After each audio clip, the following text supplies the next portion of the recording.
வெறும் 3 பொருள் மட்டும் இருந்தால் போதும். ஒரு அருமையான டேஸ்ட்டில் வந்து ஸ்வீட் ரெசிபி பார்க்க போகிறோம். இது ரொம்ப டேஸ்ட்டாக இருக்குங்க. இப்போ ஒரு தேங்காய் எடுத்து நான் பால் எடுத்து வச்சுருக்கேன். இதனுடைய அளவு பார்த்திங்கன்னா 3 கப் தேங்காய் பால் கிடச்சிது. இப்போ ஒரு பேனில் அப்படியே சேர்த்துட்டு 1 கப் அளவு அரிசி மாவு சேர்த்துட்டு விஸ்கு வச்சு இந்த மாதிரி கட்டி இல்லாத மிக்ஸ் பண்ணி விட்டுங்க. 1 கப் அரிசி மாவுக்கு 2 கப் கருப்பட்டி, 1/2 கப் தண்ணி சேர்த்து இதை நம்ம கரைச்சி எடுத்துக்கலாம். ஏன்னா இதில் மண் தூசு நிறைய இருக்கும். இப்போ நம்ம கரைச்சது வந்து அப்படியே வந்து அரிசி மாவோடு வடி போட்டு நல்லா மிக்ஸ் பண்ணி விட்டுங்க. இப்போ ஸ்வீட் என்ஹான்ஸ் பண்ணுறதுக்கு ஒரு பிஞ்சு வந்து சால்ட்டு சேர்த்துட்டு நல்லா கலந்து விட்டுங்க.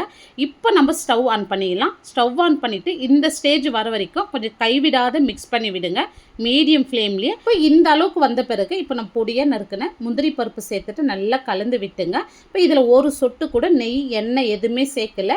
ஏன்னா தேங்காய் பால்லேருந்தே நம்மளுக்கு எண்ணெய் பிரிஞ்சு வரும். இப்போ இந்த அளவுக்கு சுருண்டு பேனில் ஒட்டாது வந்திருக்கு. இப்போ வந்து நான் ஒரு கேக் ட்ரேயில் வந்து நான் மாற்றிக்கிறேன். இதுக்கு பதில் நீங்கள் ஒரு அகலமான பாத்திரத்தில் மாற்றிட்டு இந்த மாதிரி நல்லா செட் பண்ணி விட்டுங்க. இது வந்து ஒரு 6 மணி நேரத்துக்கு வந்து அப்படியே விட்டுருங்க. நான் வந்து ஓவர் நைட் அப்படியே விட்டுட்டு இப்போ பாருங்கள், மார்னிங் வந்து இதை நான் வந்து கட் பண்ணி காமிக்கிறேன். ரொம்ப டேஸ்ட்டாக இருக்கும். தேங்காய் பால், அரிசி மாவு, கருப்பட்டி சேர்த்த இந்த ஸ்வீட் வந்து ரொம்ப நல்லதுங்க. டேஸ்ட் ரொம்ப சூப்பராக இருக்கும்.